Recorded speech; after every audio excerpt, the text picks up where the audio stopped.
नमस्ते मित्रों, कथा निधि चैनल पर आपका बहुत बहुत स्वागत है। हमारी आज की कहानी सुधीर कुमार की लिखी हुई कहानी है। कहानी का नाम है आमंत्रण। कहानी एक ऐसी लड़की की है जो अनाथ आश्रम में रहती है और उसने देखा है कि कई लोग आते हैं और अनाथाश्रम से बच्चों को गोद लेकर जाते हैं। वह भी बहुत इंतजार करती है कि कोई उसे भी गोद लेकर जाए। क्या ऐसा हो पाता है? चलिए कहानी में सुनते हैं। बुलौआ। जब से वो पत्र आया था, माधुरी एक अलग ही दुनिया में जी रही थी। उसने पहले वो पत्र टीवी पर रख दिया, वहां से उठाकर उसने सेंटर टेबल पर रख दिया। वो चाहती थी कि जैसे ही मनोहर घर में आए, आते ही उसे ये पत्र दिखाई दे। पत्र देखने पर वो पूछने वाली थी कि क्यों रे बदमाश, तू तो कहता था कि तेरा कोई नहीं है, फिर ये कौन है, माँ और बाबा? फिर उसने सोचा, पूछने की क्या जरूरत है, वो खुद ही बता देगा। उससे किसी तरह से धीरज नहीं रखा जा रहा था।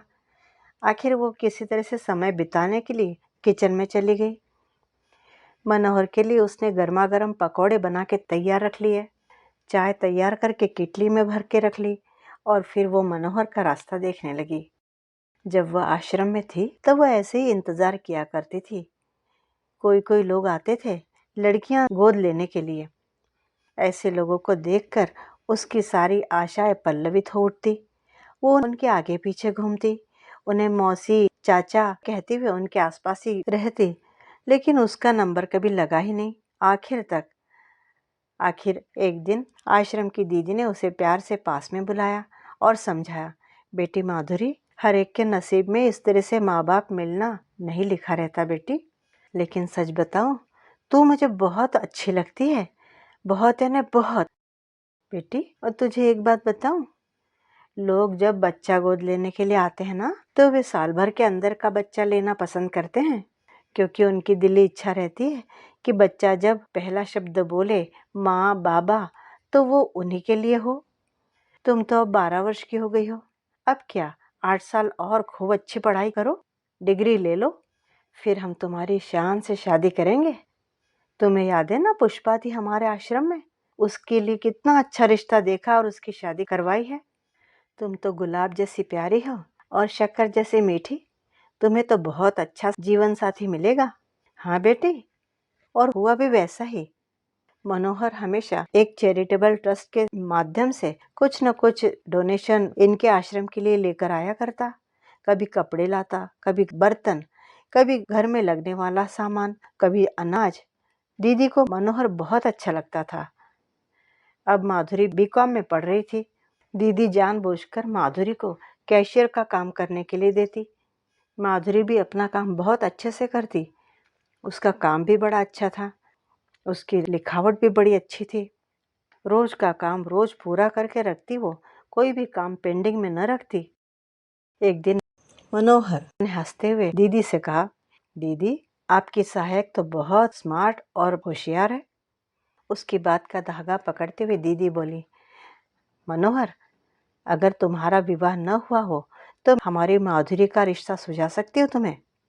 इसके माँ और बाप मैं ही हूँ। यह आश्रमी उसका पीहर है और यहाँ की सब लड़कियां उसकी बहनें हैं। देख लो। मनोहर ने कहा, दीदी, मैं अनाथाश्रम में पला बड़ा नहीं हूँ, बस इतना ही फर्क है। मेरे पिता मैं 5 महीने का था उसी समय गुजर गए, और मैं जब 6ठी क्लास में था तब मेरी माँ गुजर गई। तब मैं मुश्किल से 11 साल का था।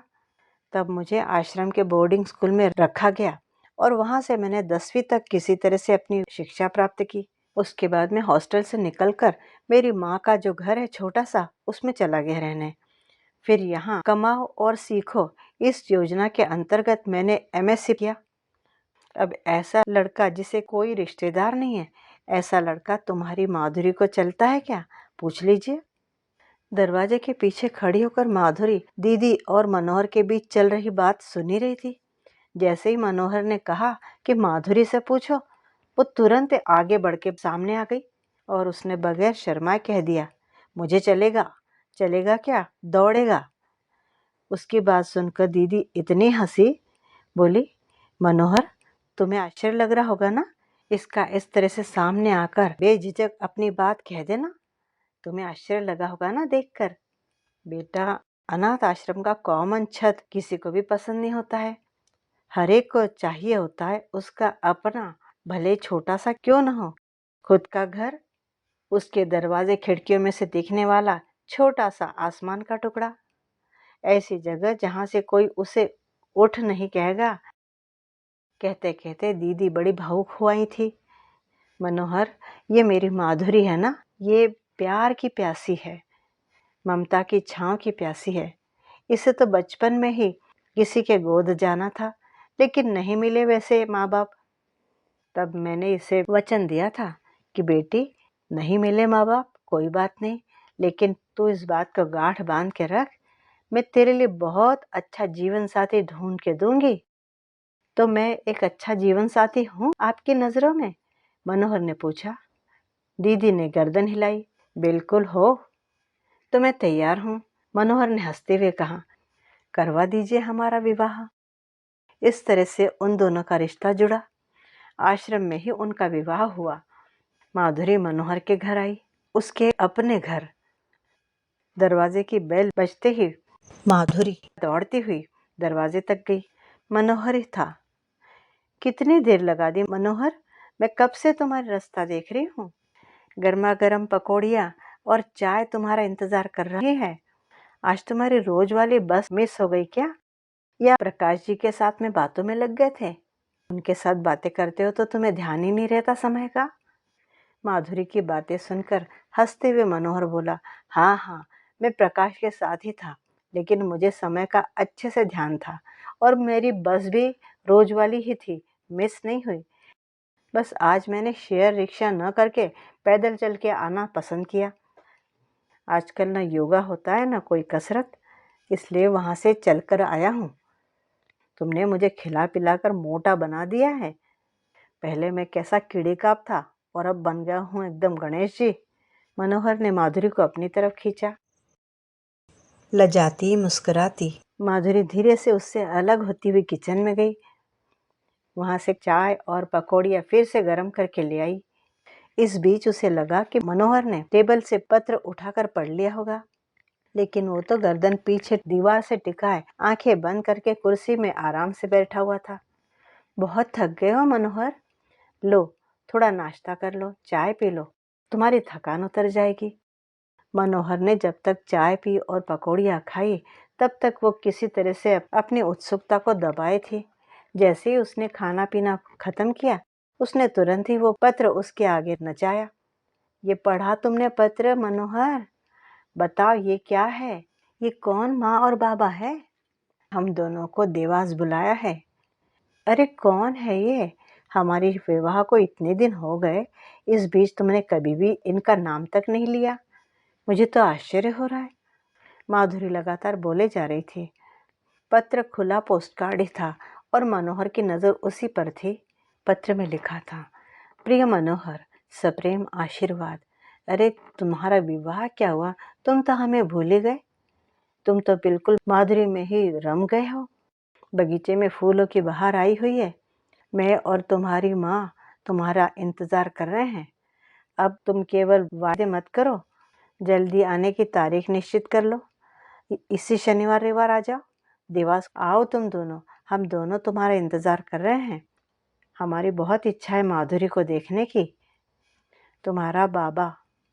माधुरी से न रहा गया, उसने फिर पूछा, मनोहर कौन है ये माँ और बाबा? मैं नहीं जानता माधुरी इनको, सच कह रहा हूँ, तुम मुझ पर विश्वास रखो या न रखो, I don't know any such couple. तभी दरवाजे की बेल बजी। मनोहर ने दरवाजा खोला। सामने प्रकाश। प्रकाश भैया, आप एकदम सही मौके पर आए हो, देखो ये पत्र। ये कहते हुए उसने वो पत्र प्रकाश के हाथ में थमाया। प्रकाश ने तुरंत ही वो पत्र पढ़ लिया। प्रकाश ने जैसे ही पत्र पढ़ा, उसने मनोहर की तरफ रुख किया। अरे मनोहर, तुमने तो कभी मुझे आज तक बताया नहीं कोई तुम्हारे बाबा भी है। अरे मैं खुद ही नहीं जानता कि कौन बाबा है ये, तो मैं तुम्हें क्या बताता, मनोहर ने प्रकाश से कहा। चल कुछ भी मत बोल, प्रकाश ने उसकी पीठ पे धौल जमाई। मुझे तो कुछ धोखाधड़ी की आशंका लगती है इस पत्र को देखकर। आप तो कुछ भी कहते हो मनोहर। कोई चोर कभी अपना खुद का पता देकर आपको बुलाएगा? देखो पत्र में साफ साफ पता भी लिखा हुआ है। अरे ये देवास में जिस किसी बेचारे का पता इन्होंने डाला है ना, हम इस पे भरोसा करके और उनके घर पे जाएंगे और इधर ये चोर आके हमारा घर लूट ले जाएंगे। मनोहर ने कहा तो प्रकाश ने कहा, हाँ मुझे भी मनोहर की बात में पॉइंट तो लगता है। मनोहर और प्रकाश की बात सुनकर माधुरी रोने लग गई। मनोहर ने उसे समझाया, अरे यूं रोने को क्या हो गया तुम्हें, पागल हो गया तुम। माना कि हम लोग बहुत अमीर नहीं हैं, लेकिन हमारे घर में ये टीवी है, 2-3 चांदी के बर्तन हैं, वार्डरोब में अच्छे कपड़े हैं, तुम्हारी साड़ियाँ भी महंगी है। चोरों को क्या, मुफ्त में मिलने वाली कोई भी चीज़ हो। माधुरी रोते हुए बोली, मेरी बहुत निराशा हो गई मनोहर। मुझे जाना था उनको देखने के लिए कि वो कौन माँ और बाबा है। देखा तुमने प्रकाश, माधुरी हमेशा ही अपने अनाथ होने के बारे में बात करती रहती है। शायद इसकी इसी बात का कोई गलत फायदा उठाना चाहता है। मनोहर कहते कहते चिढ़ गया।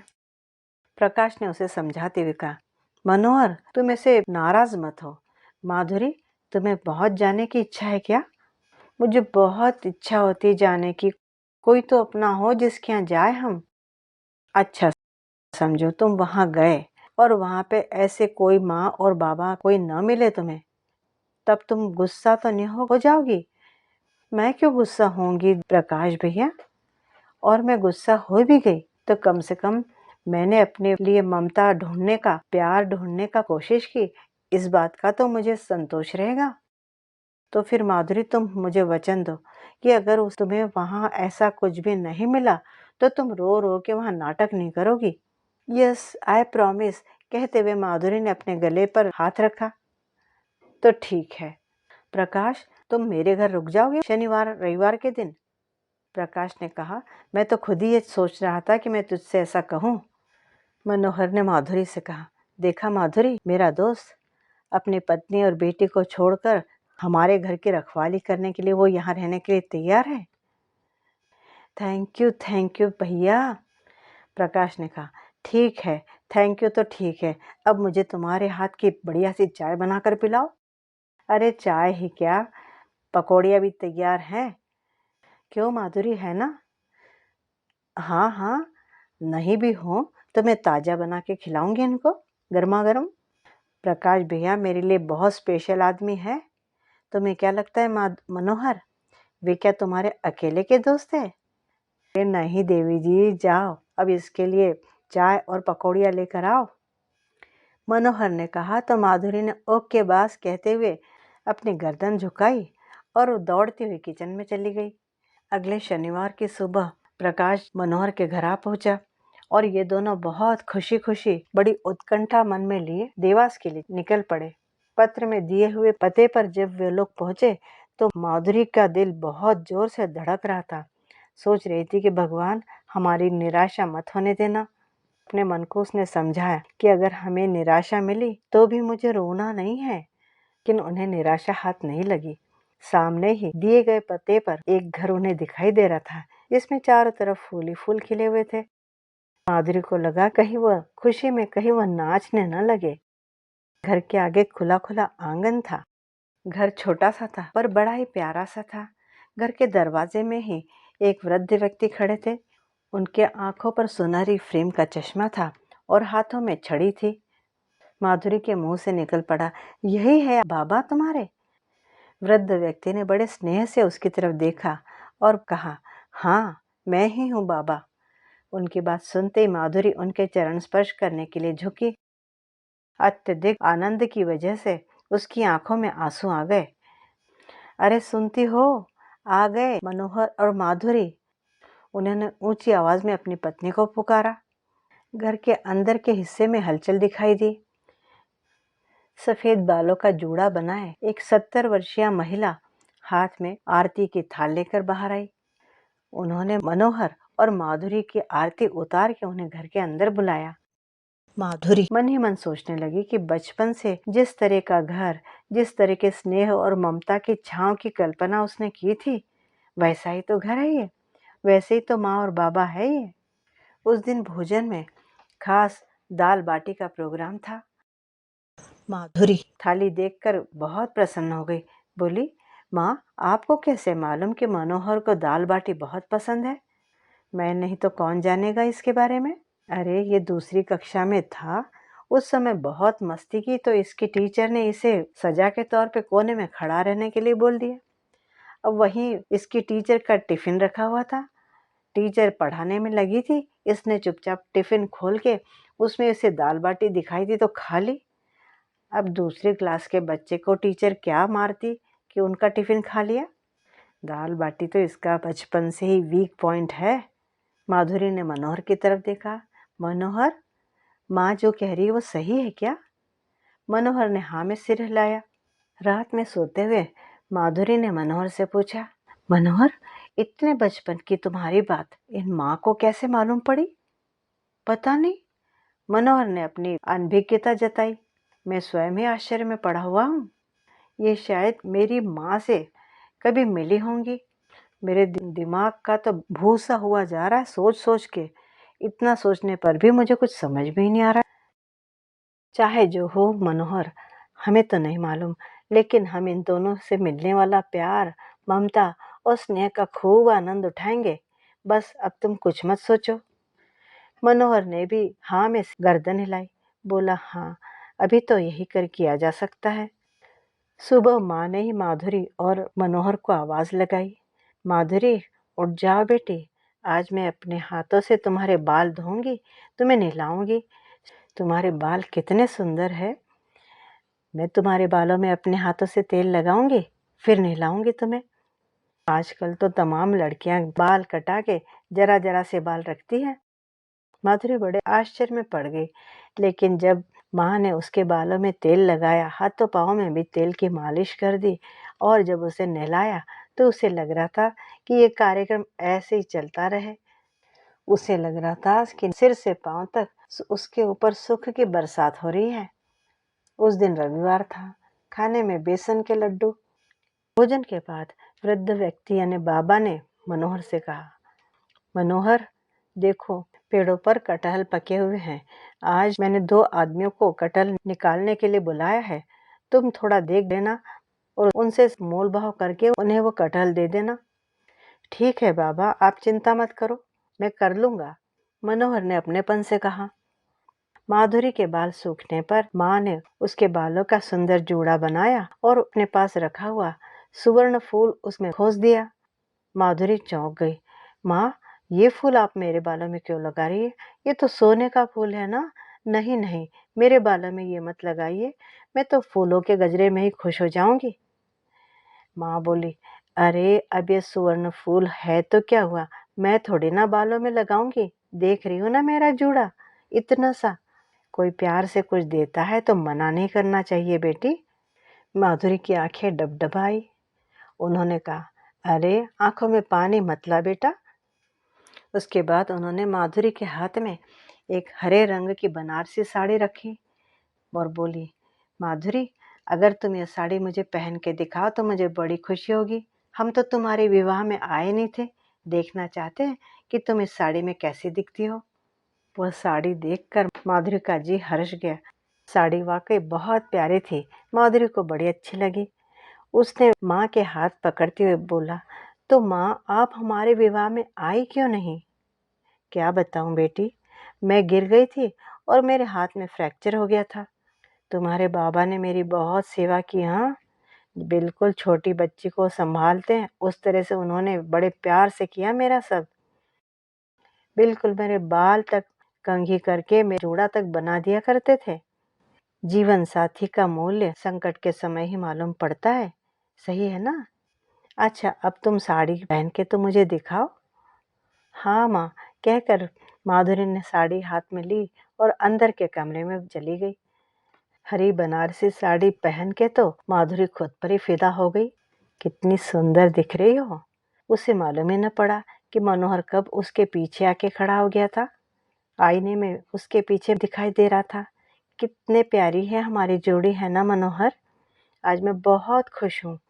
मनोहर ने उसका चेहरा अपनी तरफ करते हुए कहा, ऐसा कहते हैं कि जो व्यक्ति बहुत खुश होता है उसका चेहरा बहुत अच्छा दिखता है। कहते हुए उसने उसका माथा चूम लिया। मनोहर, मैं तो माँ जी के प्यार में सराबोर हो गई हूँ। मेरा भी यही हाल है माधुरी। मैंने जब कटल बेकरी के पैसे बाबा के हाथ में धरे ना, तो उन्होंने मुझे गले से लगा लिया, बहुत प्यार से, एकदम कस के सीने से लगा लिया। मुझे तो लगा कि जैसे मैं बहुत छोटा बच्चा हूँ और मेरे पिता के गले से ही लग रहा हूँ। मनोहर, तुम्हें भी ऐसे ही लगा ना? यहाँ से निकलना हमें बहुत भारी लगेगा मनोहर। बड़ी मुश्किल होगी यहाँ से इनसे विदा लेते समय।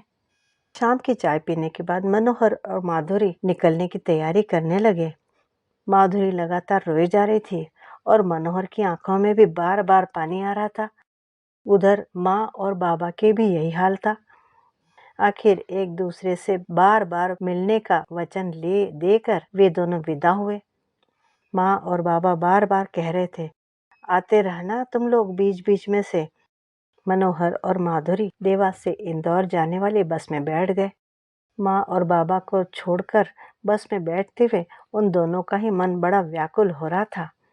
माधुरी ने पनियाई आंखों से मनोहर से कहा, मनोहर, अब मैं कभी रोऊंगी नहीं, कभी मेरे मन में घुटन भी नहीं होगी कि मैं अनाथ हूँ। मेरा सारा अनाथपन धुल गया आज। मनोहर कुछ न बोल के बस मुस्कुरा दिया। उसी के अगले दिन देवास में माँ और बाबा जहाँ रहते थे वहाँ पर पोस्टमैन ने एक पत्र डाल दिया। बाबा ने वो पत्र उठा के बड़ी अधीरता से पढ़ना शुरू किया और फिर गुस्से में उसे टेबल पे फेंक दिया। किसका पत्र है जी? माँ ने पूछा। आपके लाडले बेटे का पत्र है, उन्होंने गुस्से में कहा। सुधीर का है क्या पत्र? इस दिवाली में हमें बुला रहा है क्या वो? हाँ हाँ, रास्ता देखो उसके बुलव्वे का। इस दिवाली में तुम्हारा लाडला अपनी पत्नी को यूरोप घुमाने ले जा रहा है और तुम्हारे पोते पोती अकेले रहेंगे, तो उनके लिए उसने अपने सास ससुर को बुलाया है, तुम्हें नहीं बुलाया है। बहू के माँ बाप जा रहे हैं दिल्ली।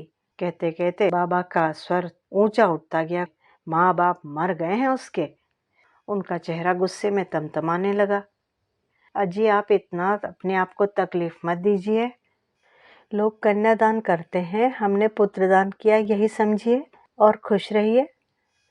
दोनों सुनी सुनी नजरों से शून्य में देखते रहे। कुछ देर के बाद में माँ बोली, शनिवार रविवार ये 2 दिन हमारे कितने अच्छे गए, हम उन्हीं यादों पर जी लेंगे। और हाँ, याद से प्रकाश को पत्र डालिए ज़रूर। उसे लिखना कि प्यार के लिए, ममता के लिए तरसते 4 लोगों का उसने मिलाप करवाया। इसके लिए उसे बहुत धन्यवाद देना, आशीर्वाद देना। कहना, हम दुआ करेंगे हमेशा कि वह और उसका परिवार हमेशा खुश रहे।